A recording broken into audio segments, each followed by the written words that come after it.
घरच्या जेवणाची चव बाहेर हॉटेलमध्ये कोणत्याही जेवणाला नसते, हे अगदी 100% खरं. मी बनवली आहे खरपूस अशी भाजलेली भाकरी, हिरवीगार अशी मस्त अशी तिखटसर मेथीची भाजी, त्याचबरोबर मसाले भात आणि ही चवीला खोबऱ्याची चटणी. आणि आज सिक्रेट आहे ते म्हणजे माझ्या कढीचं. छान अशी एकसंधपणा आलेली माझी कढी मी कशी बनवलेली आहे याची रेसिपी मी आज तुमच्यासोबत शेअर करते. तर व्हिडिओ शेवटपर्यंत नक्की पहा. कढीसाठी मी दही आणलं. दही मिक्सरच्या भांड्यात घेतलं आणि त्यामध्ये 2 चमचे बेसनपीठ ॲड केलं. बेसनपीठाने आपली कढी फाटत नाही, म्हणून यामध्ये बेसनपीठ ॲड करायचं आणि मिक्सरला 1-2 वेळा फिरवून घ्यायचं. आणि जेवढे आपल्याला कढी हवी आहे तेवढं पाणी त्यामध्ये ॲड करून घ्यायचं. कढीमध्ये नेहमी लक्षात ठेवायचं, बेसनपीठ असं घालून घेतलं ना मिक्सरमध्ये आधी दह्यामध्ये की कढी फाटत नाही. आता इथे भांडं गरम झालेलं आहे, त्यामध्ये मी घेतलेत 1 ते 1.5 पळी तेल.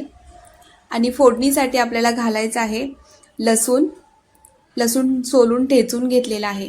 तर सुरुवातीला मोहरी घातली. मोहरी छान तडतडली की यामध्ये जिरं घातलं. जिरंही छान तेलामध्ये फुलून निघालं की त्यामध्ये मी घातलेलं आहे ठेचून घेतलेला भरपूर असा लसूण.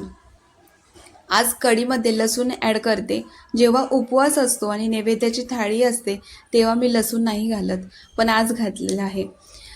मिरच्या अशा मध्ये कापून थोड्याशा त्याला मध्ये अशी बारीक चीर दिलेली आहे. आणि भरपूर असा कढीपत्ता मी आज कढीमध्ये घातलेला आहे.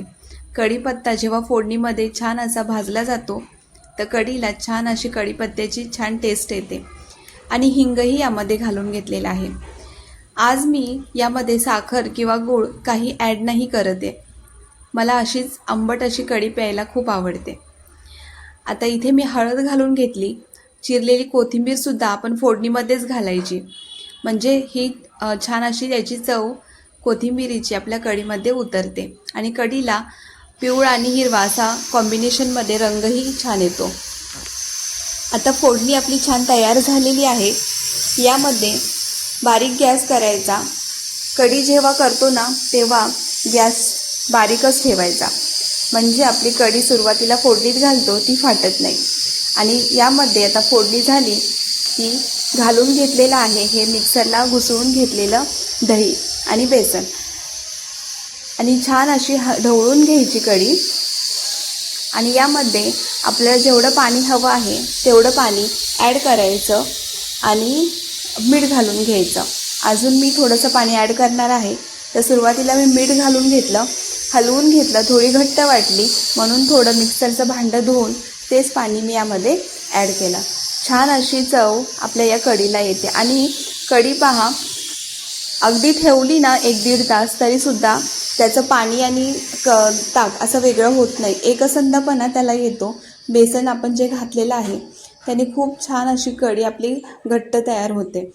आणि मसाले भातासोबत, पांढऱ्या भातासोबत किंवा अशीच भाकरी कुस्करून खायची असेल तर ही आपण कढी बनवू शकतो. यामध्ये वरून कोथिंबीर घालू शकतो. आणि जर आपल्याकडे ओल्या नारळाचा चव असेल तो सुद्धा आपण यामध्ये घालू शकतो. छान अशी माझी आंबट अशी कढी तयार आहे. तुम्ही यामध्ये गूळसुद्धा घालू शकता. कढीमध्ये थोडासा चवीला जर गूळ हवा असेल तर आपण घालू शकतो. आता इथे मी कढीला एकसारखी पळीने ढवळून घेतली, जेणेकरून कढी फाटू नये. कढी घातली की सुरुवातीला 5-1 मिनटं आपण तिला ढवळून घ्यायची, म्हणजे ती फाटत नाही. आपली ही छान अशी कढी तयार आहे. तुम्हीही नक्की ट्राय करा. जेवणाची चव भन्नाट अशी होते. आपल्या ह्या घरच्याच छान अशा चवीची कढी तयार आहे. नक्की ट्राय करा. बाय.